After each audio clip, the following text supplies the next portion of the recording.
पुढच्या भागाकडे आपण जात आहोत. तो आहे हॅमर्शिओलॉजी किंवा पापाविषयीचा अभ्यास. त्यातला पापशास्त्र असं देखील म्हटलेलं आहे. ग्रीकमध्ये पाप ह्या शब्दासाठी हॅमर्शिया हा शब्द वापरला जातो. त्यावरून हॅमर्शिओलॉजी हा शब्द तयार झाला असून त्याचा अर्थ पाप या विषयाचा अभ्यास होतो. या विभागामध्ये आपण पापाची व्याख्या, त्याचा पृथ्वीवरील उगम, वैयक्तिक पाप, वंश परंपरेने वारसा म्हणून आलेला पापी स्वभाव, दुसऱ्यावर लादलेले पाप यातील फरक यांचा अभ्यास करणार आहोत. पापाची व्याख्या. दूध पाहिले, मनुष्य पाहिलं. आता मनुष्याचा पापी स्वभाव किंवा पापाविषयी आपण काही महत्वाच्या गोष्टी पाहणार आहोत. काय म्हणता येईल पाप म्हणजे काय? पापाची व्याख्या काय? किंवा पवित्र शास्त्रामध्ये पाप कशाला म्हटलंय? स्वैराचार, लॉलेसनेस त्याला म्हटलंय. स्वैराचार हा पाप आहे. हा, ते पापाचा एक प्रकार आहे. व्यभिचार पापामध्ये येतं, लिस्ट मध्ये. आणखी पाप म्हणजे काय? देवाच्या आज्ञा मोडणे पाप आहे.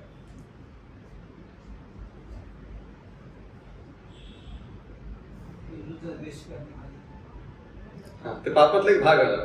पापाच्या लिस्ट मध्ये अनेक पाप आहेत. पवित्र शास्त्र बायबल हे स्पष्टपणे पापांविषयी शिकवतं. असं कुठलंच बाकी इतर कुठल्याही ग्रंथामध्ये शिकवलं नाहीये. अर्थात पवित्र शास्त्र बायबल हा काही धार्मिक ग्रंथ नाहीये, हा परमेश्वराचा शब्द आहे. पण शास्त्राशिवाय इथे कुठेही पापाविषयी असं शिकवलं जात नाही. अनेक लिस्ट आहे पापांची. आता पवित्र शास्त्रामध्ये अनेक शब्द पापाचा उल्लेख करतात. कुठले कुठले पाप आहेत असं. त्यापैकी काही शब्द आहे ज्याला पापाशी जोडलेला आहे किंवा पाप त्याला म्हटलंय. त्याच्यामधला एक आहे नेम चुकणे, मिसिंग द मार्क.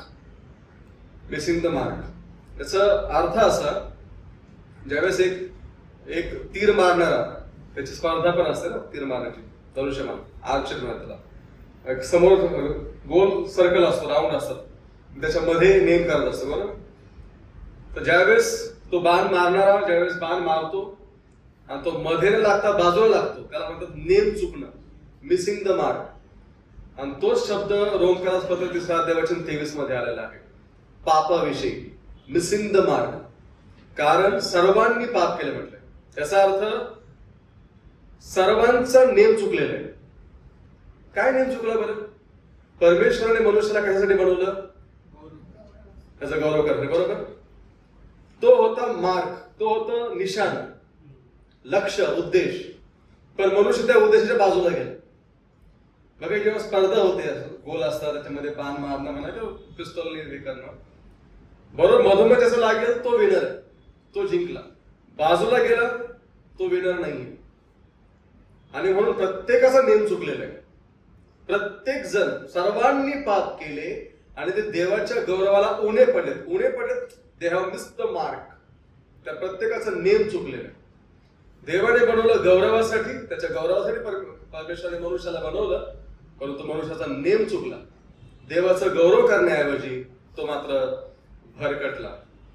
त्यातले आणखी शब्द आहेत अपराध, किंवा जी मर्यादा परमेश्वराने घालून दिलेली आहे, एक लिमिटेशन, मर्यादा, नियम दिले परमेश्वराने, त्याच्या बाहेर जाणे. विकृती, एक वेगळा स्वभाव, विकृतीचा स्वभाव, आज्ञाभंग, बंडखोरी, चुकीचे पाऊल उचलणे, ऋण किंवा कर्ज. जुन्या काळामध्ये त्याला पण एक कर्ज घेण्याविषयी पण मनाई केलेली आहे. जे माहित पाहिजे त्याविषयी असलेला अज्ञान, स्वैराचार, लॉलेसनेस, ज्याला नियम नाही असं, किंवा जे द्यायला पाहिजे त्याच्यामध्ये काटछाट करणं. असे वेगवेगळे शब्द पवित्र शास्त्र बायबलमध्ये पापाविषयी आलेले आहेत. अनेक शब्द आहेत. महत्वाच्या काही शब्दाची आपण लिस्ट पाहिली. विकृती असणं म्हणजे, किंवा त्याच्यामध्ये आणखी कळेल की स्वैराचार म्हणजे त्याला नियम नाहीत काहीच. माझ्या मर्जीस येईल तसं मी वागेन, माझ्या इच्छेप्रमाणे. मला पाहिजे ते घाल, मला पाहिजे तसं हेअरस्टाईल, मला पाहिजे तसं वागणं, तसं बोलणं, तसे नाते, तसे मित्र, मेरी मर्जी. त्याला स्वैराचार म्हटले, लॉलेसनेस. अशा लोकांना नियम आवडत नाही. माझ्या घरात माझा नियम झाला. तू कोणी रे बाबा, तुझा नियम झालाय, मला मस्तक केलेलं आहे, मग काय बॉस आहेस का तू?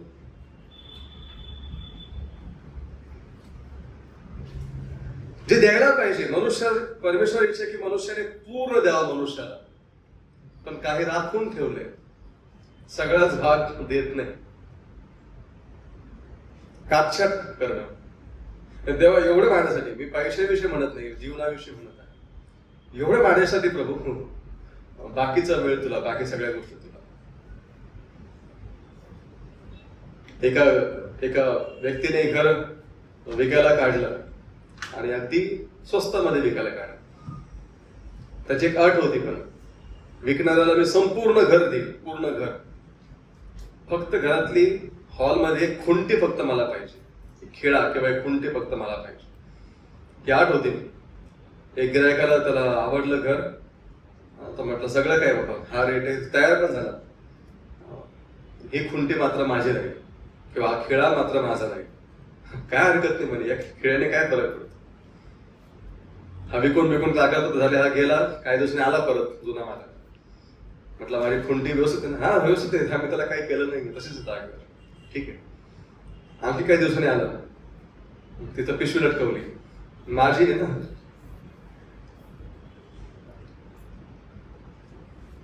निघून गेला, पिशवी तशीच सोडली. ते म्हटलं ठीक आहे, असू. काही दिवसानंतर घरामध्ये दुर्गंध सुटला, दुर्गंध काहीतरी मेल्याचा किंवा काय. सगळं घर शोधताय तिकडं, कुठं काय भेटायला तयार नाही. नंतर कळत त्या पिशवीमध्ये काहीतरी उंदीर कुठला प्राणी मेला होता, त्यात किडे पडले होते आणि वास सुटला होता. पण पिशवी काढू नाही शकली. का माहिती? खुंटी मात्र जुन्या मालकाची, ती नाही काढू शकत. बऱ्याचदा जीवनातला कुठला भाग स्वतःसाठी ठेवणं, सैतानासाठी ठेवणं, पापासाठी ठेवणं, संपूर्ण जीवन दुर्गंधमय बनवतो. जे माहित पाहिजे त्याविषयीचं अज्ञान. प्रभूची इच्छा नाही की प्रभूच्या लोकांनी अज्ञानी राहावं. जरूर परमेश्वराने जगातले जे मूर्ख ते निवडले, मग काय मूर्खच राहायचंय का? आम्हाला मूर्ख निवडलं, मग आम्ही मूर्खच राहणार का? नाही, प्रभूची ती इच्छा नाहीये. प्रभूची इच्छा आहे की मनुष्य एका आध्यात्मिक परिपक्वतेमध्ये पोहोचला. अज्ञान प्रभूला आवडत नाही. बंडखोरी, विकृती हे शब्द वापरलेले आहेत. जगामध्ये असं म्हणतात की मर्यादितपणा, भ्रम, भोगासक्ती, अज्ञान, स्वार्थीपणा ह्या माणसाच्या कल्पना आहेत. शास्त्राप्रमाणे ह्या फार अपूर्ण आहेत. आणि म्हणून एक महत्वाचं शब्द आपण पाहतो, पाप म्हणजे काय? देवाचे जे चारित्र्य देवाच्या वचनात दिले आहे त्याच्याशी अनुरूप होण्यात कमी पडणे ही पापाबद्दलची सर्वसाधारण व्याख्या आहे. ही एक व्याख्या. देवाचं चारित्र्य, देव कसा आहे? तो पवित्र आहे. अनेक गोष्टी देवाच्या चारित्र्याविषयी, आणि त्या चारित्र्याशी अनुरूप होण्यास, एकरूप होण्यास कमी पडणं हे आहे पाप. म्हणजे मला जर का राग येतो तर तो पाप आहे का? कारण देवाचं चारित्र्य ते नाहीये. देवाचा पण राग आहे, पण ते पवित्र राग आहे देवाचा. मी जर का भांडण करतो, मी जर का ईर्ष्या बाळगतो, मी जर का व्यभिचार करतो, आज्ञा उल्लंघन करतो, कपट करतो, क्रोध, द्वेष, मत्सर, घमंड, अपवित्रता,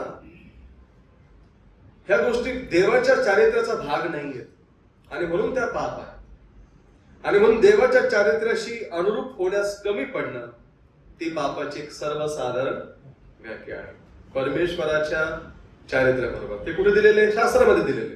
काही जगात जाऊन शोधायची गरज नाही आपल्याला की देवाचं चारित्र्य कसं आहे. ते शास्त्रामध्ये दिलेले. त्याच्याशी अनुरूप होण्यात कमी पडणं ही पापाबद्दलची सर्वसाधारण व्याख्या आहे. चला आपण पुढच्या मुद्द्याकडे जाऊया. समजलं? पापाची व्याख्या समजली? देवाच्या चारित्र्याशी अनुरूप होण्यास कमी पडली. पापाचा उगम कधी झाला बरं? पापाचा उगम स्वर्गात. प्रथम पाप लुसिफराने केलं. त्याच्या मनात पापाचा विचार आला. असं म्हणतात स्वर्गात पाप झालं, परंतु मी सहमत नाही. वैयक्तिकरित्या स्वर्गात पाप नाही होऊ शकत, परंतु पापाचा विचार मात्र त्याच्या मनात आला आणि त्याला खाली ढकलून दिलं. पण तो विचार त्याच्या मनात आला त्यावेळेस तो स्वर्गामध्ये असताना. ते आपण लुसिफराविषयी पाहिलं मग अशीच आपण यशया 14 एझेकिएल 28 मध्ये पाहिलं की लुसिफराने प्रथम पाप करण्याची निवड केली. दुसरं पाप कुठे झालं?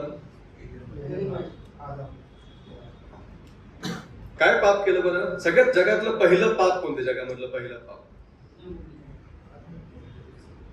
आज्ञा मोडणं. आणखी बरं, जगात पहिलं पाप कोणी केलं? त्याच पृथ्वीवरती जगात पहिलं पाप कोणी केलं? हवेने केलं. मग आदामाला दोष धरला जाते. एका मनुष्याद्वारे पाप जगात शिरले. बरं, मी जर म्हटलं की आदामाने पण नाही केलं, हवेने पण नाही केलं, तर काय होणार? जगात पहिला पाप कोणी केलं? जगात काय पाप केलं? बरोबर आहे, सैतानाने पाप केलं. जगात पण पहिला पाप सैतानाने केलं. काय केलं? त्याचा पुढची गोष्ट झाली. आधी काय बोलतो? त्याचा पहिला प्रश्न काय होता बरं? त्याचा पहिला प्रश्न, त्या प्रश्नामध्ये त्याने लबाडी केली. लबाडी काय म्हटलं माहितीये? देवाने तुम्हाला कोणत्या झाडाचं फळ नाही खायचं सांगितलंय का? बघा प्रश्न काय होता, वाचा 3ऱ्या अध्यायामध्ये. तोच प्रश्न आहे. उत्पत्ती 3 वाचा 1 वचन. परमेश्वर देवाने केलेल्या सर्व वचनात पाप दूर होता. तो स्त्रीला म्हणाला, तुम्ही बागेतल्या कोणत्याही झाडाचे फळ खाऊ नये असे देवाने तुम्हाला सांगितले. हे खरं होतं का? म्हणजे पहिला पाप कुठला माहिती का? लबाडी. कोणी केली? अर्थात मनुष्याने पहिलं पाप केलं, आपण सर्वसाधारण समजतो. पण लबाडी केली कोणी? सैतानाने. हे पहिलं पाप, म्हणून त्याला लबाड व लबाडीचा बाप असं प्रभू येशू ख्रिस्त म्हणाला. बघा, पृथ्वीवरचं पहिलं पाप लिस्ट मध्ये जर का पहिलं पाप किंवा उत्पत्तीच्या पुस्तकातलं पहिलं पाप जर कुठलं असेल तर लबाडी. आणि ज्यावेळेस आपण पापांची लिस्ट पाहतो प्रगटीकरणामध्ये, आता या प्रगटीकरण 22 अध्याय वचन 15 ही शेवटची लिस्ट आहे पापांची. त्यातलं शेवटचं पाप कुठले बघा? प्रगटी 22:15, रेव्हलेशन 22:15. करणारे, मूर्तीपूजक, लबाडीची आवड धरणारे व लबाडी करणारे सर्व लोक बाहेर आहेत. आता ह्यानंतर पापाची लिस्ट नाहीये, पण शेवटचं पाप कुठलं माहिती? पहिलं कुठलं? पहिलं पण लबाडी आणि शेवटलं पण म्हणून लबाडी देवाला आवडत नाही.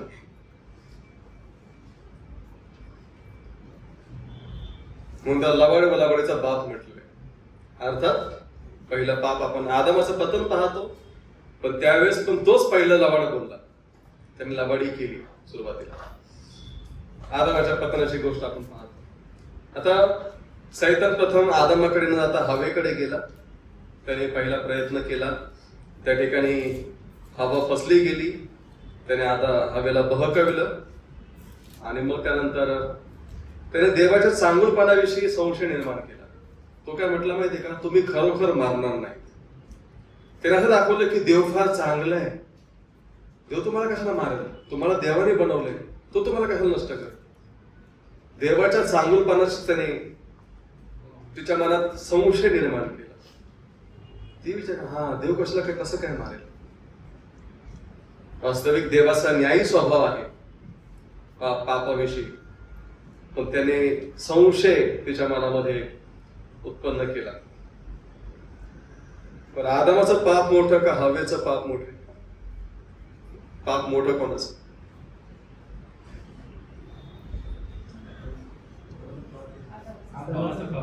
आदमाचं बोलतो पटकन शब्दाला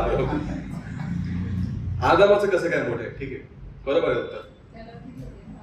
हा, पण तिला पण आदाने सांगितलं, तिला आज्ञा माहित होती ना, ती असं म्हणू शकत नव्हती मला सांगितलं नव्हतं त्यावेळी, तिला पण आज्ञा माहित होती. तिला निमित्त नाहीये, ते सबब नाहीये तिला की मला आज्ञा माहित नव्हती म्हणून. हवेने पण खायचं नव्हतं. आदमाचं पाप मोठं आहे, बरोबर आहे. हवेकडे एक निमित्त आहे, काय माहितीये का, मला बहकाविलं. त्याने दाखवलं तुम्ही मरणार नाही, तुम्ही देवासारखे व्हाल. त्याने दाखवलं देहाची वासना, डोळ्याची वासना. पण आदमाला बहकवलं होतं. आदम बहकवला नाही गेला. आदमाने जाणीवपूर्वक खाल्ले. काय बायकोला वाईट वाटून खाल्लं असेल, पण जाणीवपूर्वक खाल्लं. म्हणून उल्लेख करताना बघा, पहिले ते मध्ये 2:14 मध्ये म्हटलंय की स्त्री भुलवली गेली, आदम भुलवला गेला नाही. याचा अर्थ असा पण स्त्री भुलवली लवकर जाऊ शकते. म्हणून स्त्रियांना कमजोर पात्र म्हटलं, ते लवकर भुलवल्या जाऊ शकतात. ठीक आहे ना. एखादी वस्तू घ्या ऑनलाईन, 100 रुपयाची 99 रुपयाची, 99 म्हणजे स्वस्त आहे. 1 रुपयाचा फरक असतोय, पण ते बरोबर त्यांना माहिती आहे यांना काय अट्रॅक्ट केलं. फक्त स्त्रियांविषयी नाहीये, पुरुषांविषयी पण ती गोष्ट आहे. पण आदम भुलायला गेला नाही. आदमाकडे डायरेक्ट आदमाला माहिती आहे खाणं म्हणजे पाप आहे, देवाची आज्ञा मोठ आहे. म्हणून त्याचं पाप अधिक वाईट होतं. तो काय करत होता ते त्याला काही प्रमाणात ठाऊक होतं. ही तर भुलवली गेली. सैतानाने तिच्या पुढे जाळं मांडलं, त्या युक्तीमध्ये ती फसली गेली जाळ्यामध्ये. पण हा याने मात्र जाणीवपूर्वक ते पाप केलं होतं. त्याला ठाऊक होतं की मी काय करत आहे म्हणून. तो फसवला नव्हता गेला किंवा बहकवला नव्हता गेला. आदमाला स्पष्ट इशारा देण्यात आला होता. देवाने त्याला सांगितलं होतं की ज्या दिवशी तो आज्ञाभंग करेल त्या दिवशी तो खास मरेल. ते मरण म्हणजे देवापासून तो वेगळा झाला. त्याला वेगळेपणा म्हटलेलं आहे, सेपरेशन. ताटातूट झाली. त्याच्याबरोबर अपराधीपणा आला, लज्जा भावना आली. आणि मग त्यापासून त्या पापाचा परिणाम त्यांच्या दैहिक बांधणीवर झाला. आणि ते दोघेही शरीराने मरण्यास देखील सुरुवात झाली. पापाचे वेतन मरण आहे, ते आत्मिक पण आहे, आणि त्याचबरोबर भौतिक मरण देखील मनुष्याला प्राप्त झाले.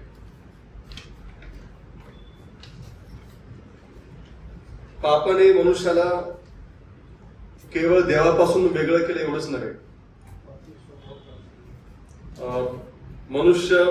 मनुष्यापासून पण वेगळा गेला. ज्यावेळेस पहिला हवेला ज्यावेळेस परमेश्वराने आदमापुढे आणले, तो म्हटलं हे माझ्या हाडातलं हाड, माझ्या मांसातलं माझी म्हटलं. पण ज्यावेळेस पाप झालं तेव्हा देवाने त्यावेळेस विचारलं, तो काय म्हटलं माहितीये का, जी स्त्री तू मला दिली. आधी माझे म्हटलं, पण जी स्त्री तू मला दिली तिने सांगितलं. लगेच ताटातूट झाली. बघा, पापामुळे देवाबरोबर ताटातूट झाली, पण त्या दोघांमध्ये पण ताटातूट झाली. तिने लगेच टाकलं सापावरती. त्यानंतर ज्या जमिनी त्याला मशागत करायला सांगितली होती ती पण काट्याने कुसले देऊ लागली. पापाचा परिणाम केवळ मनुष्यावर झाला नाही, सर्व पृथ्वीवरती, सगळ्या गोष्टीवरती तो परिणाम झाला. अपराधीपणा आला, लज्जा आली, पापाचे परिणाम भयानक सुरू झाले. वैयक्तिक पाप. ठीक. पुढचा मुद्दा, आदमाचे पाप वैयक्तिक होते आणि त्याच्यामुळे सर्व मनुष्यांना वारशाने पापी स्वभाव प्राप्त झाला. आणि ते पाप त्यांच्या सर्व मनुष्यांच्या खाती लावण्यात आले. आता आदामाने जे पाप केलं, आपण मगाशी वाचल्याप्रमाणे, आपण शिकल्याप्रमाणे आपण सर्व आदामात होतो आणि आदामाचा स्वभाव प्रत्येक मनुष्यामध्ये आला. पण आदामाचं पाप प्रत्येकाच्या खाती मारण्यात आलं. जे पाप आदामाने केलं, म्हणून म्हटलं सर्व मनुष्यामध्ये मरण पसरलं, सर्व मनुष्यांनी पाप केलं. ठीक आहे. आता आपल्यासाठी थोडा उलटा क्रम आहे. आदामाने पाप त्याचं वैयक्तिक होतं, पण आपल्याला वारशाने पाप मिळाले. आपण देखील वैयक्तिक पाप करतो, पण त्याच्याकडे असं नव्हतं. तो पाप रहित होता सुरुवातीला, एकदम निर्दोष निष्कलंक होता. पण त्याने पाप केलं, वैयक्तिक पाप केलं. आता आपण देखील करतो, पण आता काय झालेलं आहे की वारशाने आपल्याला हा पापी स्वभाव प्राप्त झालाय. म्हणून स्वभाव नाही आणि वैयक्तिकरित्या देखील आपण पाप करतो. अनेक लोकांचा चुकीचा असा विश्वास आहे, गैरसमज आहे की त्यांनी व्यक्तिगतरित्या पाप करणं थांबवलं तर ते स्वर्गात जाण्यासाठी योग्य ठरतील. परंतु गतकालीन पापांचा परामर्श घेतला आणि आता पापरहित होणे परिपूर्ण होणे अशक्यता आहे. त्याचा अर्थ असा, आपण किती जरी प्रयत्न केला, का पापी मनुष्याने कितीही प्रयत्न केला की मी पाप करणार नाही, पाप थांबवणार, तरी तो स्वर्गात जाऊ शकत नाही. कारण त्याला वारशाने पापी स्वभाव प्राप्त झालेला आहे. त्याने कर्माने जरी पाप नाही केलं तरी तो पापी आहे. कारण त्याला ते आदापासून वारशाने त्याला तो पापी स्वभाव प्राप्त झालेला आहे, लाभलेला आहे. आणि काय झालं माहितीये, त्याच्यामुळे परिणाम झाला असा की हे पाप वाढत चाललं. बघा, आपल्या पापाचा आकडा आणि पद्धत प्रकार वाढत आहेत. जगामध्ये दुष्टता पहा ना, किती भयानक झालेली. जगामध्ये वेगवेगळे प्रकारचे म्हणजे गोष्टी मनुष्याला नाशाकडे घेऊन चाललेले आहेत. हे पाप वाढत चाललेले, कमी होण्याऐवजी, आणि ते वाढत जाणार. कारण पापच एवढं भयानक आहे. त्याचा उगम जो शैतानापासून आहे, त्याच्यावरती उपाय पण आहे. दुहेरी उपाय आहेत. आणि ते दुहेरी उपाय म्हणजे एक नकारात्मक आहे, एक सकारात्मक आहे. काय उपाय आहे? आता मनुष्य पापी आहे, परमेश्वर एक करू शकतो, त्या मनुष्याला क्षमा करून पापापासून मुक्त करू शकतो. हा एक परमेश्वराकडे पर्याय आहे की मनुष्याला क्षमा करा, त्याला मुक्त करा, आणि जो काही त्याचा अपराध आहे, दोषीपणा आहे, त्यापासून त्याला दूर करण्यात यावं. तर परमेश्वर हे करतो. ज्यावेळेस एखादा पापी मनुष्य पापांची कबुली देतो, पापांची माफी मागतो, पश्चाताप करतो, त्यावेळेस परमेश्वर त्याला मुक्त करतो. म्हणजे वास्तविक त्याला दंड मिळायला पाहिजे, त्याला शिक्षा व्हायला पाहिजे, परंतु त्याला मुक्त केलं जातं. त्या मनुष्याला दोषापासून त्याला पूर्णपणे वेगळं केलं जातं किंवा दूर करण्यात येतं. त्याचा सकारात्मक असा उपाय आहे की त्याला नीतिमान ठरवणं हा देवाचा वैयक्तिक पापावर उपाय आहे. त्याचा अर्थ असा, देव न्यायी आहे किंवा देव नीतिमान आहे, आणि त्याच्यात नीती पण आहे आणि प्रीती पण. त्यावेळेला दोन स्वभाव आहेत. तो नीतिमान पण आहे, तो प्रेम पण करतो, न्याय पण करतो. प्रेमाच्या दृष्टिकोनातून पाहिलं तर मनुष्याला माफ करायला पाहिजे, क्षमा करून त्याला मोकळं करून दिला पाहिजे, त्याचा अपराध दूर केला पाहिजे. पण न्याय स्वभाव सांगतो की त्याला दंड मिळाला पाहिजे. पण त्याचबरोबर परमेश्वर एक करू शकतो, त्याच मनुष्याला नीतिमान ठरवायचं. नीतिमान ठरवणं म्हणजे काय बरं? नीतिमान कोणाला म्हटलेले? नीतिमान शब्दाचा अर्थ काय? एका शब्दात पवित्र किंवा नीतिमान ठरवणं. नीतिमान म्हणजे ब्लेमलेस,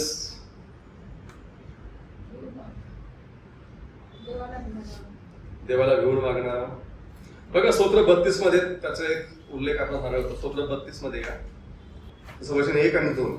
ज्याच्या अपराधांची क्षमा झाली आहे, ज्याच्या पापावर पांघरून घातले आहे तो धन्य. ज्याच्या हिशोबी परमेश्वर अनितीचा दोष लावित नाही, ज्याच्या मनात कपट नाही तो मनुष्य धन्य. आता हा जो शब्द आहे ना, ज्याच्या हिशोबी परमेश्वर अनितीचा दोष लावित नाही, त्याला नीतिमान म्हटलं. म्हणजे परमेश्वर त्याच्या काही दोष पाहत नाही. परमेश्वर त्या व्यक्तीच्या काही दोष पाहत नाही, त्याला दोषमुक्त केलेले आहे.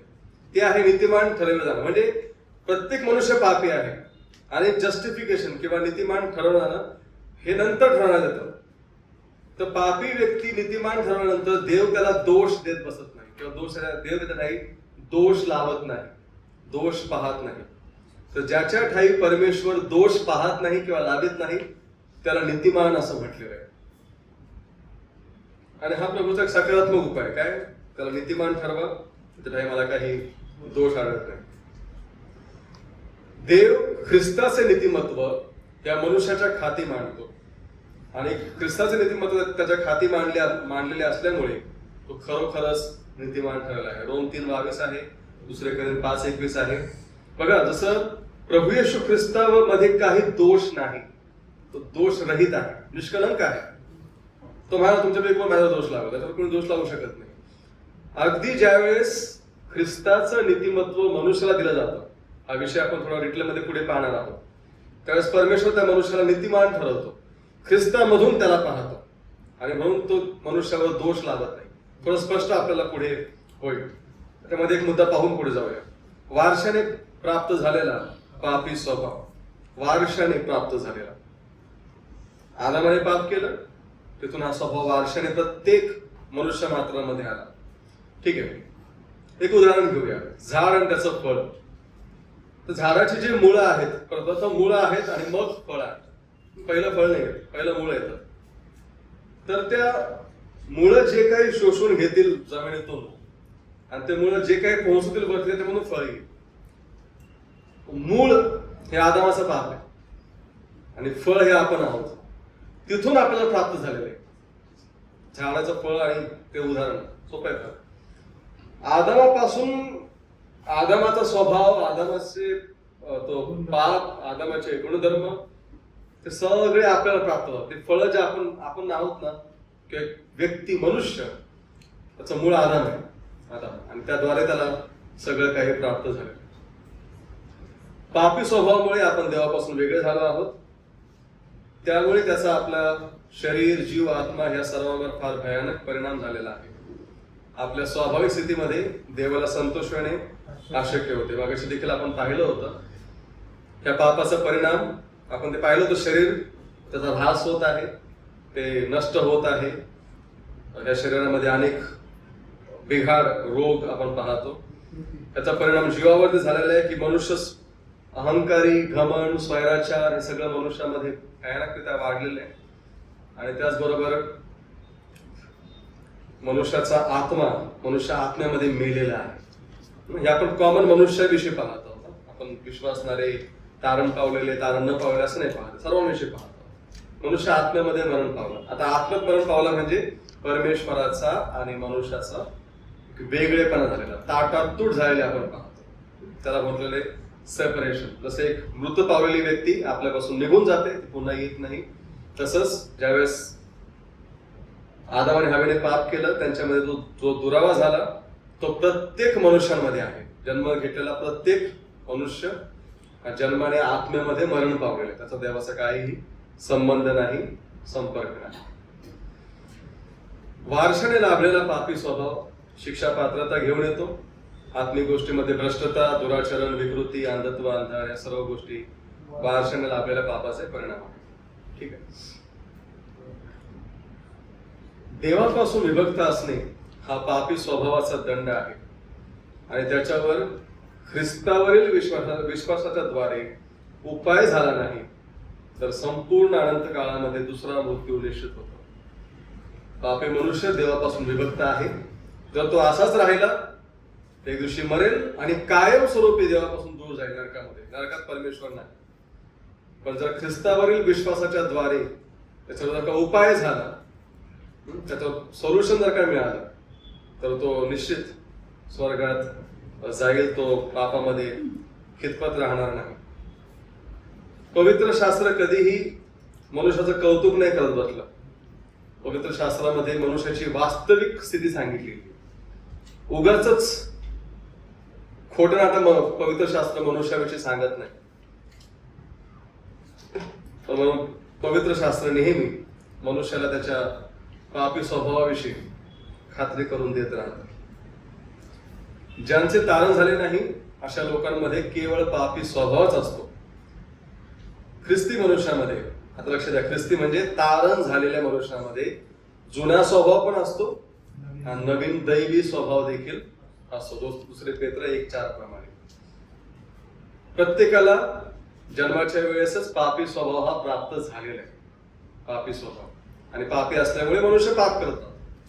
पण जेव्हा तारण होतं तेव्हा मनुष्याला नवा स्वभाव मिळतो. नवा स्वभाव म्हणून तारण झालेल्या प्रत्येक ख्रिस्ती व्यक्तीमध्ये नाही, तारण झालेल्या ख्रिस्ती व्यक्तीमध्ये जुना स्वभाव पण आहे, नवा स्वभाव पण आहे.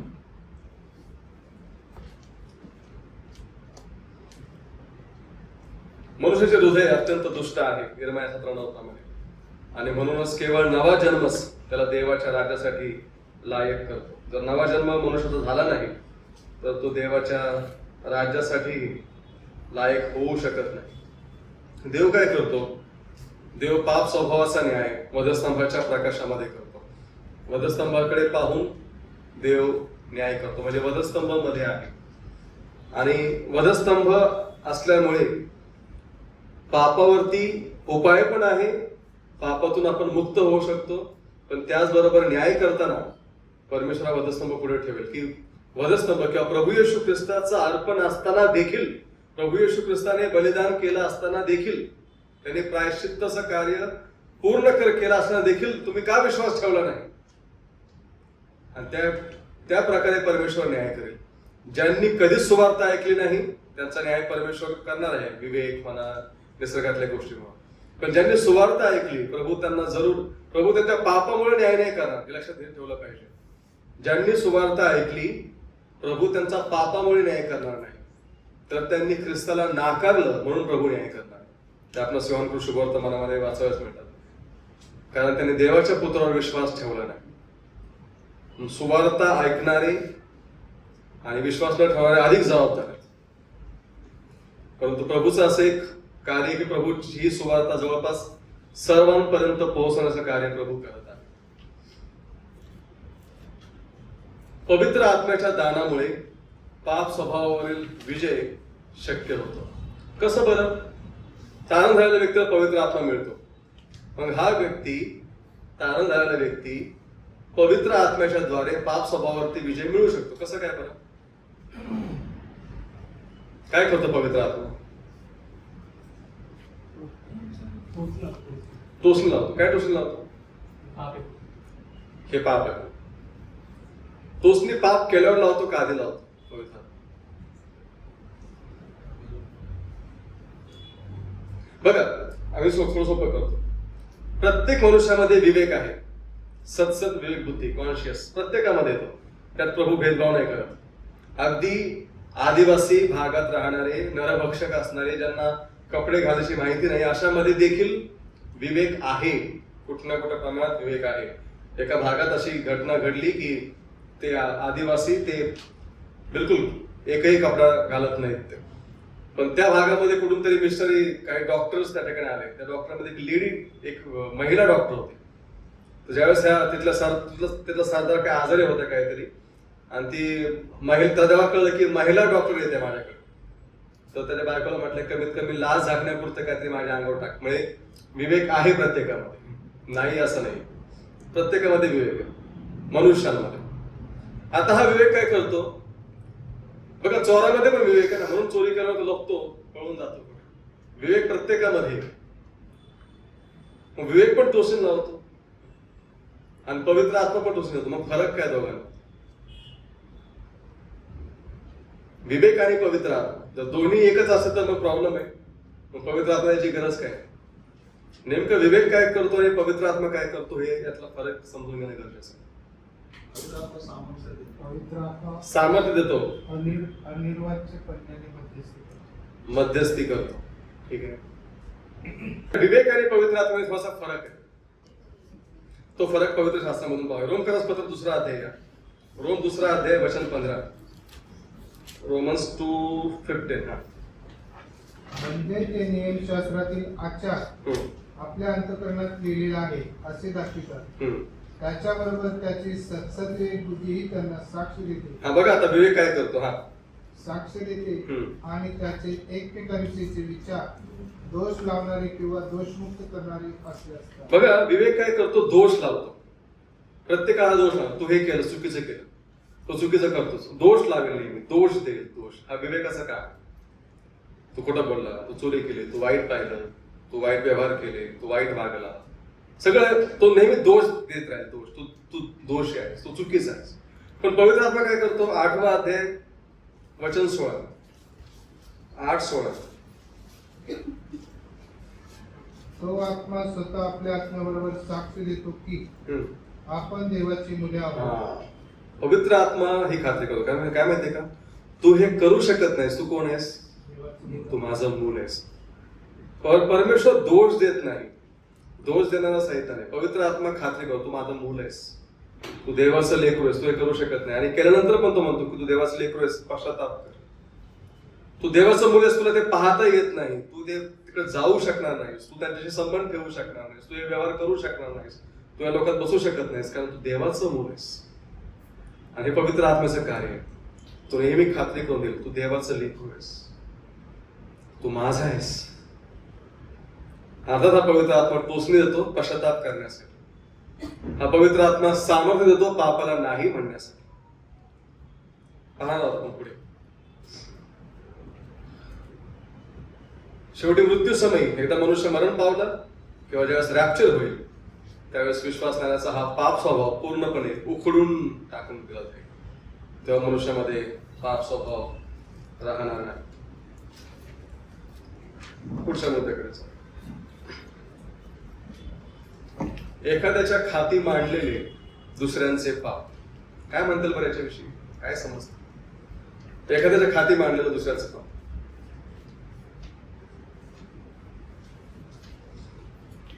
याचं उत्तम उदाहरण फिलेमोनाला पत्र पावलं त्याच्या 18व्या वचनामध्ये. पाऊल काय म्हणतो माहितीये का? आनेसिमाविषयी पाऊल काय म्हणतो?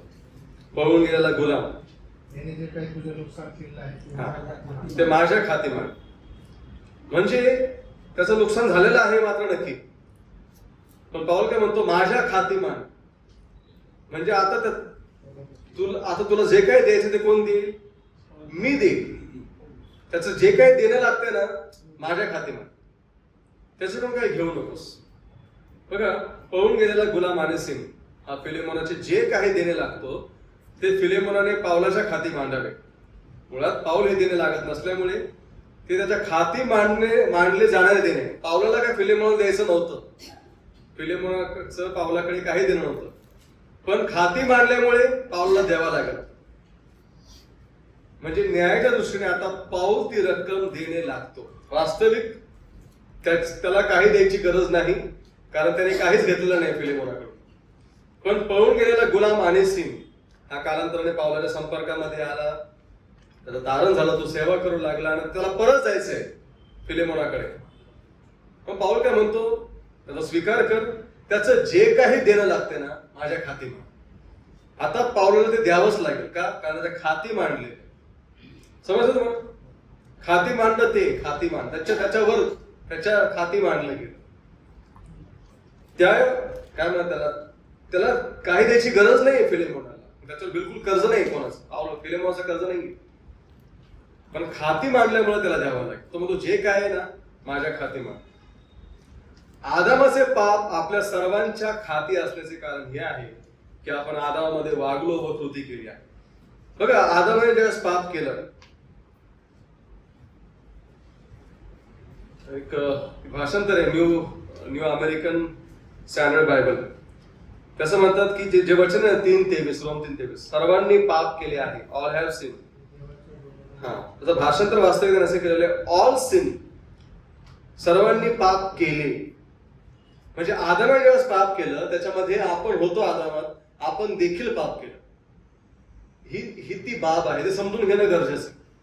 जसं अब्रामात असलेल्या लेवीने मल्कीसदेकाला दशांश दिला, त्याचप्रमाणे आदामात असलेल्या आपल्या प्रत्येकाने ज्यावेळेस आदामाने पाप केलं आपण देखील पाप केलं. म्हणून आपण पापी आहोत. जरूर वारशाने आपल्याला पापी स्वभाव लाभला, पण आदामात असल्यामुळे आपण सर्वांनी पाप केलं. म्हणून आदामाचं पाप आपल्या प्रत्येकाच्या खाती मांडलेले. आपण पूर्वी पाहिलं जसं ह्या ट्रायब्युशनिझम मध्ये की त्यांनी जसं मनुष्याचा भाग भौतिक आणि भौतिक नसलेला एका पिढीपासून दुसऱ्या पिढीमध्ये ढकलला जातो किंवा पुढे दिलं जातं.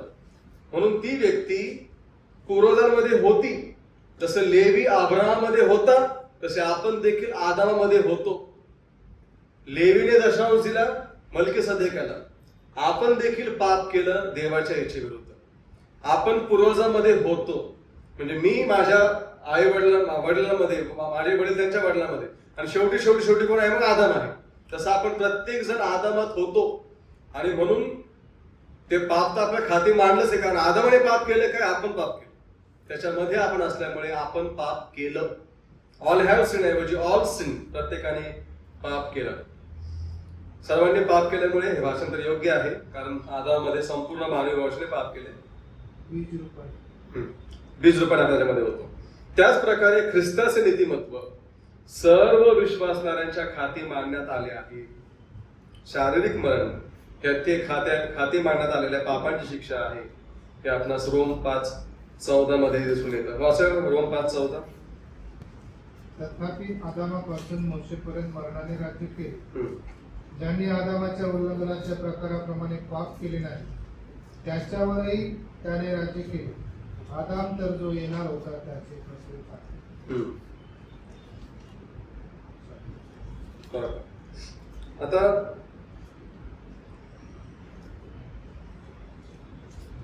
आदमाच्या उल्लंघनाप्रमाणे पाप केले नाही त्यांच्यावरही त्याने राज्य केले. ठीक आहे, पण आपण जसं पाहताप्रमाणे आपण पाप केले, मरणाने राज्य केले, ही पापाची शिक्षा, शारीरिक मरण खातेमान झाल्या पापाची शिक्षा. आदामामध्ये सर्व मरतात, ख्रिस्तामध्ये सर्व जिवंत केले जातात. जसं मगाशी मी सांगितल्याप्रमाणे या भाषांतराकडे मी सांगितलं की ऑल हॅव सिन, प्रत्येकाने पाप केले, पण त्यांनी असं म्हटलं की सर्वांनी पाप केले. ठीक आहे. आता वधस्तंभावरती परमेश्वराने काय केलं? वधस्तंभावर परमेश्वराने आमचे पाप ख्रिस्ताच्या खाती मांडण्यात आले. ठीक आहे, हे आहे ते खाती मांडणं. ख्रिस्त पापी नाही आणि ख्रिस्ताला पापाबद्दल पश्चाताप करण्याची गरज नाही, ख्रिस्ताला तारण प्राप्त करण्याची गरज नाही. एकदा आमच्याकडे शिकवताना मी म्हटलं की तारण झाल्याशिवाय बाप्तिस्मा घ्यायचं नाही. असं बोलत असताना शिकवत असताना म्हटलं ख्रिस्ताने बाप्तिस्मा घेतला त्याचं तारण झालं होतं का? पुढचे म्हटले मग जरूर झालं असेल ख्रिस्ताचं तारण. ख्रिस्ताचं तारण व्हायची गरज नाही, त्याने कधी पापच नाही केलं. त्याने एक उदाहरण म्हणून आपल्या पुढे ठेवलेलं आहे बाप्तिस्म्याचं. धर्माचरण पूर्ण करण्याचं. म्हणून तो देणं लागत नाही देवाला काहीच. तो पवित्र आहे, निष्कलंक, निर्दोष. पण मनुष्याचं पाप त्याच्या खाती मांडण्यात आलं.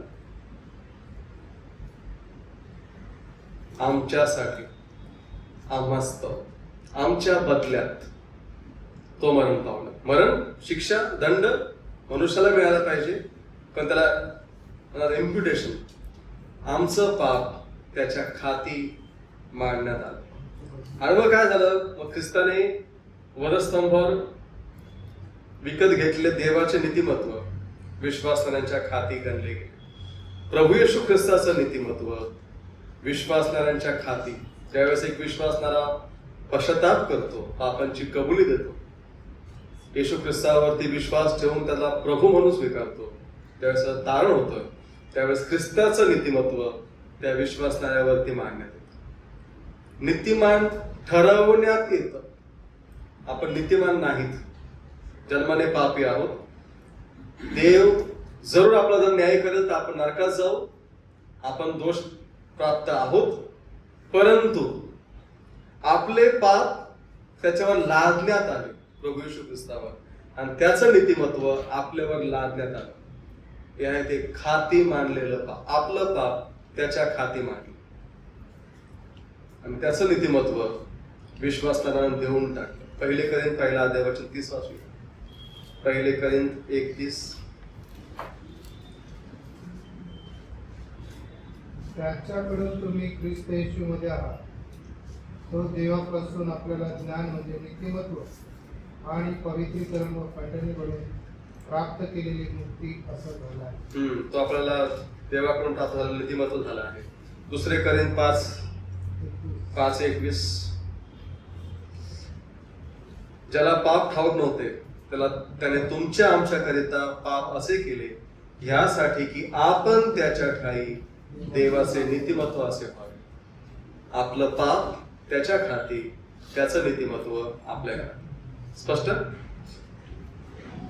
विश्वासणारे आता अपराधी, दोषी व शिक्षापात्र ठरलेले पातकी असे नाहीत, त्याउलट त्यांना सर्व काळच्या जीवनाची हमी देण्यात आली. आता विश्वासणारे पापी, आता विश्वासणारे म्हणजे तारण पावलेले बरं का, नाही तर विश्वासणारे भरपूर आहेत. सगळे विश्वासणारेच तारण पावलेले नाहीत. म्हणून जे तारण पावले आहेत, प्रभू त्यांना आता दोष पात्र ठरवत नाही. अपराधी, दोषी, शिक्षापात्र असे ठरवत नाहीत. त्यांना सर्व काळच्या जीवनाची हमी देण्यात आलेली आहे. तिसरा मुद्दा, पुढचा मुद्दा, ख्रिस्ती व्यक्तीचे पाप आणि त्यावरील उपचार. ख्रिस्ती व्यक्तीचे पाप म्हणजे तारण पावलेल्या व्यक्तीचे पाप. जगातल्या व्यक्तीच्या पापासाठी एकच उपचार आहे, त्याने प्रभू येशू ख्रिस्तावरती विश्वास ठेवावा. पापी व्यक्तीला परमेश्वर कुठलीही आज्ञा देत नाही, हे लक्षात घेतलं पाहिजे. आजकाल बऱ्याच ठिकाणी तुम्ही आज्ञा पाळा, तुम्ही बायबल वाचा, प्रार्थना करा, चर्चला जा, हे पापी व्यक्तीला सांगितलं जाते. पापी व्यक्तीला प्रभू कुठलीही आज्ञा देत नाही.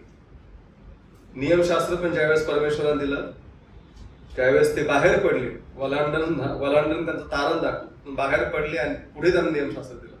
त्याच प्रकारे प्रभू यीशू ख्रिस्त म्हणतो ना, मत्ती शुभवर्तमान 28 अध्याय 18-19-20 मध्ये, स्वर्ग आणि पृथ्वीचा सर्व अधिकार मला दिलाय, तुम्ही जाऊन जगातील लोकांना शिष्य करा, त्यांना पिता पुत्र पवित्र आत्म्याने हा बाप्तिस्मा द्या. आणि मग पुढे म्हटले, आणि जे काही मी तुम्हाला आज्ञा केली त्यांना ते पाळावयास शिकवा.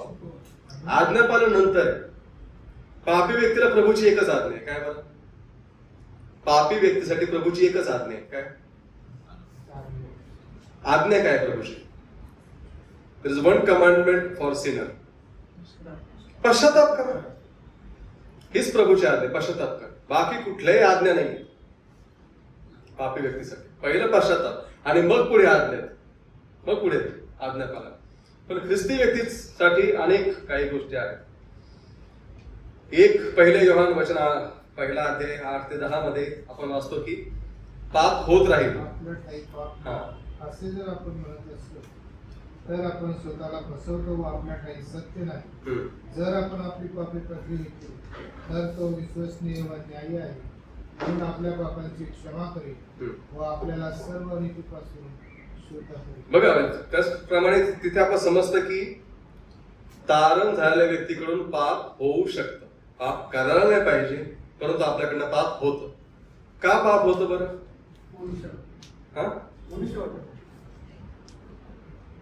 मनुष्य बरं, माणूस पाप करतो, ठीक आहे. पण का तारण झालं ना? एक जुना स्वभाव आपल्यामध्ये आहे, सत्य नाही. जुना स्वभाव आपल्यामध्ये आहे आणि आपण ह्या पापमय देहामध्ये आहोत. आपल्या आत्म्याचं तारण झालं, पण हा पापमय देह किंवा पापी लोकांच्या समक्षतेमध्ये आपण राहतो. आपल्याकडनं पाप होऊ शकतं. आणि काय होतं, नेहमी या पवित्र आत्म्याशी संघर्ष होतो आपला. पवित्र आत्मा सांगतो, तू माझं लेकरू आहेस, तू पवित्र आहेस, तुला हे नाही करायला पाहिजे. पण तरी जुना स्वभाव, शरीराच्या गोष्टी, ह्याच्यामुळे एक विश्वासणारा देखील इच्छा नसताना करतो, कधी कधी जाणीवपूर्वक देखील तो पाप करतो. ख्रिस्ती मनुष्याचे परिमाण ख्रिस्त आहे. आपणास मिळालेला प्रकाश इतर कोणालाही मिळालेल्या प्रकाशापेक्षा फारच अधिक आहे. आणि आपण देवाच्या कुटुंबातील आहोत. त्या सर्व गोष्टीमुळे लक्ष द्या, आपले म्हणजे विश्वास करायचे पाप तारण न पावलेल्या व्यक्तीच्या पापापेक्षा अधिक आहे. ही गंभीरता आपण समजून घेतली पाहिजे. तारण न पावलेल्या मध्ये पवित्र आत्मा नाही, तो देवाचं मूल नाही, त्याला देवाच्या आज्ञा कळत नाहीत, तो पाप करत राहतो. पण जाणीवपूर्वक तारणारे जेव्हा पाप करतात, ते पाप अविश्वास करण्यापेक्षा अधिक पाप आहे. या गोष्टीची गंभीरता आपण प्रत्येकाने समजून घेतली आहे. ख्रिस्ती मनुष्याचे 3 शत्रू आहेत. त्याला पाप करण्यासाठी त्याला मोहात नेहमी पाळत असत. कुठले बरं हे 3 शत्रू? जग, देह आणि सैतान. ठीक आहे. जग ही सैतानाच्या आधिपत्याखाली चालणाऱ्या, युगाची, ख्रिस्ताला नाकारणाऱ्या, अविश्वासणाऱ्यांची सुसंघटित व्यवस्था आहे. देवाची निर्मिती किंवा निसर्ग असा अर्थबोध होत नाही. ज्यावेळेस आपण जग म्हणतो, हे निसर्ग नाही, झाडं, नद्या, नाले, डोंगर, दर्या, पक्षी, निसर्गाविषयी नाही, परंतु ह्या जगामध्ये सैतानाचं आधिपत्य आहे. आणि त्या आधिपत्याखाली चालणाऱ्या अनेक सुसंघटित लोकांच्या संस्था आहे, व्यवस्था आहे. एक व्यवस्था आहे जी नेहमी ख्रिस्ती व्यक्तीच्या विरोधामध्ये, तारण पावलेल्या व्यक्तीला ती विरोध करत राहते. आणि ती नेहमी एका व्यक्तीला पापात पाडण्याचा, मोहात पाडण्याचा प्रयत्न करत असते. आता हे जग, आपण जगात आहोत आणि म्हणून या सगळ्या गोष्टी आपल्या आजूबाजूला आहेत.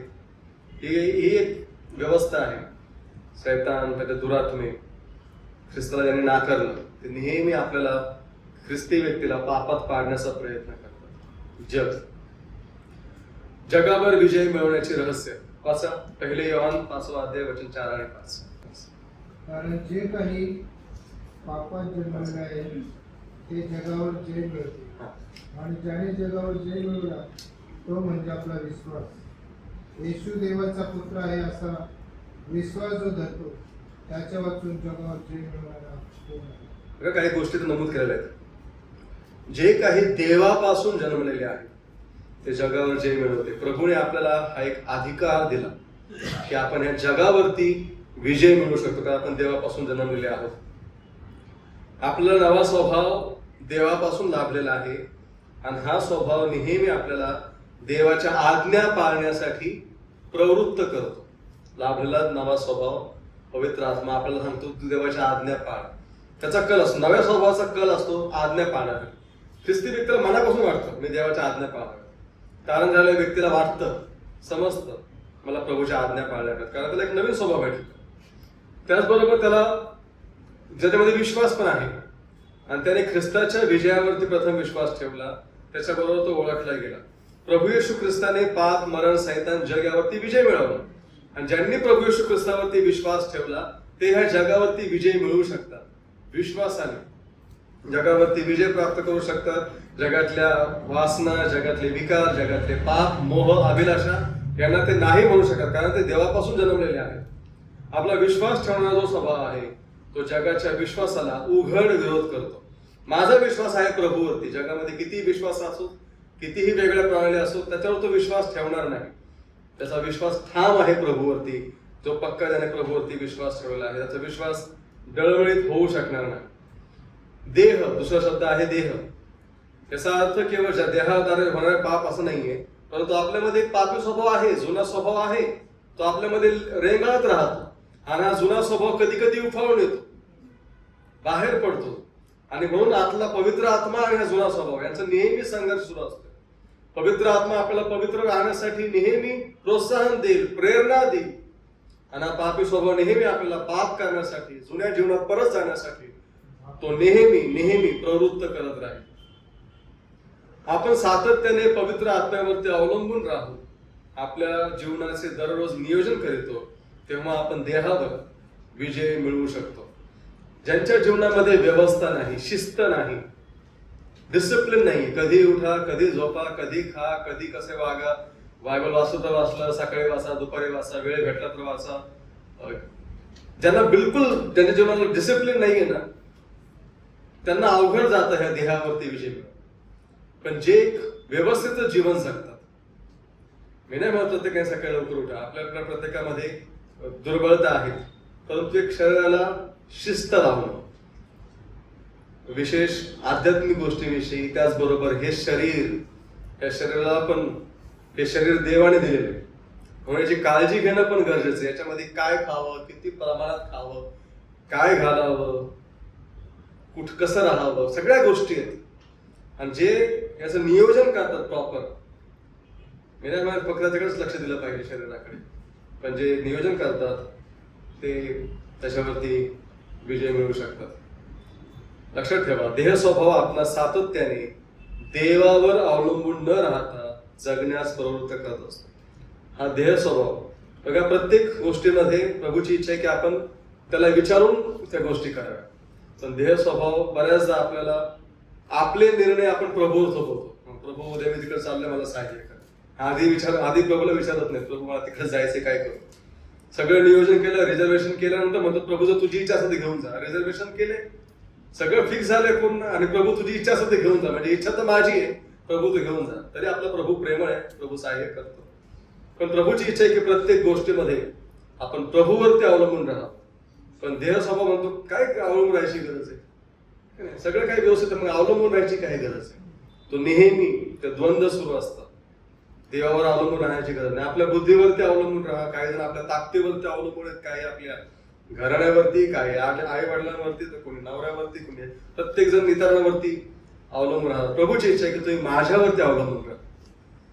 अर्थात प्रभूने आपल्याला क्षमता दिलेली आहे, पण प्रभूची इच्छा आहे की प्रत्येक निर्णय जीवनामध्ये प्रभूच्या इच्छेप्रमाणे आपण घ्यावा.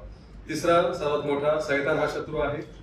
त्याचे धोरण अत्यंत पद्धतशीरपणे आखलेले, हुशारीचे व धूर्तपणाचे. या सैतानाला हलक्यात घेता कामा नये.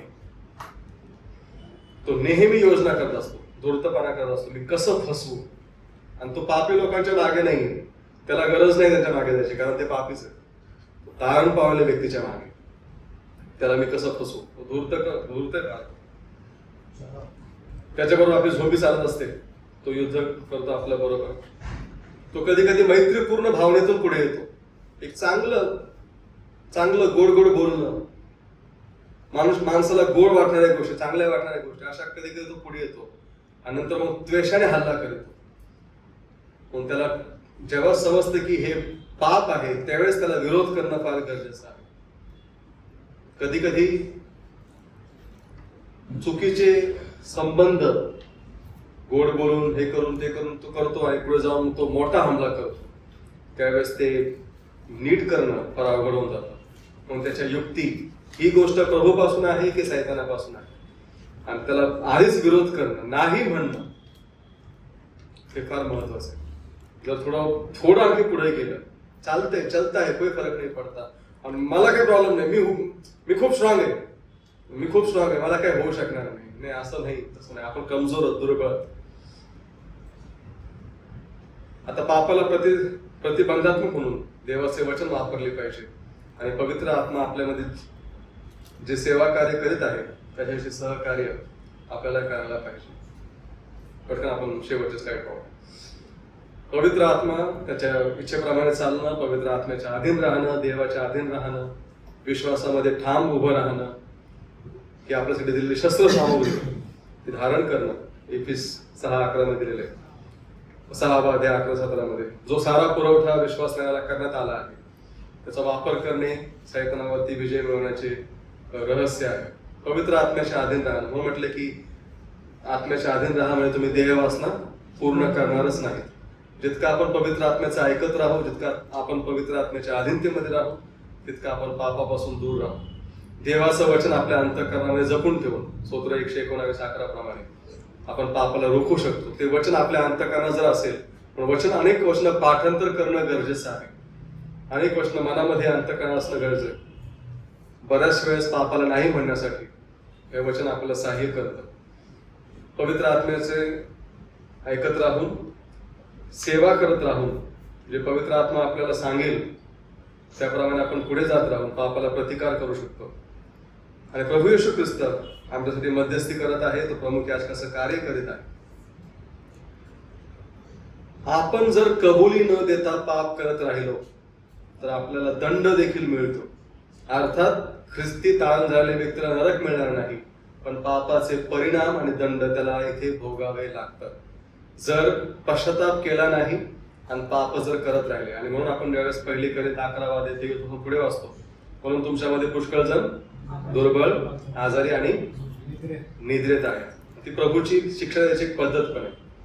दुर्बळता देईल, आजार देईल, आणि जर काय ऐकतच नाही तर प्रभू त्याला घेऊन टाकेल, जेणेकरून तो पुढे जाऊन त्यांनी जास्त विरोध करू नये, म्हणून तो घेऊन टाकतो. बऱ्याचदा आपण ख्रिस्ताचा नाकार नाही करत, परंतु आपण ख्रिस्ताकडे दुर्लक्ष मात्र करतो. नाकार करत नाही, त्याच्या आज्ञेकडे आपण दुर्लक्ष करतो.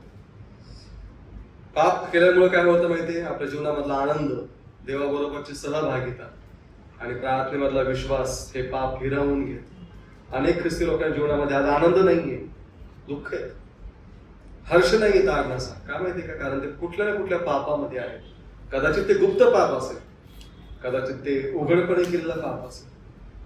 म्हणजे पाप ख्रिस्ती जीवनातला आनंद हिरावून घेतात.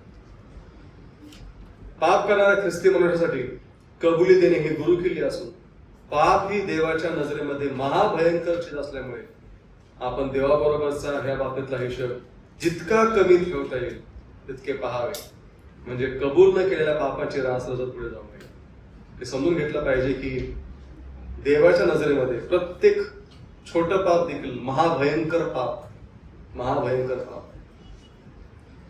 2 दिवसापूर्वी मी एका मंडळीत शिकवत होतो. मोशेच्या वेळेस किती लोकांनी आज्ञाभंग केला, पण मोशे त्या खडकावर काठ्या पडली. तो कनान देश पाहू नाही शकला, जाऊ नाही शकला, पाहिला कुठे त्याने, प्रवेश नाही करू शकला. प्रभूने म्हटलं की ठीक याला माफ करू. प्रभू प्रत्येक पाप गंभीरपणे घेतो, आणि तितकंच गंभीर विश्वासणारे पण राहिलं पाहिजे. प्रत्येक आपण म्हणतो आणि मिस्टेक आहे, मी मिस्टेक म्हणत आहे प्रभू. प्रभू पापाला पाप म्हणतो. चलता है, प्रभू तडजोड नाही करत. तो तडजोड नाही करायचं उदाहरण वधस्तंभावरती पहा. ज्यावेळेस सर्व जगाचं पाप पुत्रावर लादण्यात आलं त्यावेळेस त्याने पुत्राला नाही पाहिलं, त्याने पाप पाहिलं, पाप. आणि अगदी त्याच प्रकारे न्याय केला परमेश्वराने. थोडा वेळ का होईना त्याने आपलं तोंड फिरवलं. ते पुत्र आपल्यासाठी तो ठेचला गेला. तो तडजोड नाही करत. पुत्र निर्दोष आहे, निष्कलंक आहे. त्याचं पाप लादण्यात आलं, प्रभूने त्याचा न्याय केला. एक मोठा विरोधाभास आहे, काय माहिती का? ख्रिस्ताच्या सर्वाधिक भक्तिमान व मधुर संतजनांना ते खोलवर महापापी आहेत असं नेहमीच वाटत असते. ही चांगली भावना आहे, नकारात्मक नाहीये. परंतु जे प्रभूच्या जास्त जवळ असतात ना, भक्तिमान जीवन जगणारे, पवित्र जीवन जगणारे, त्यांना नाही वाटत असतं प्रभू मी पापी आहे, प्रभू मी अपूर्ण आहे, प्रभू मी दुर्बळ आहे. याचं उत्तम उदाहरण कोणी माहितीये का? प्रेषित पाऊल.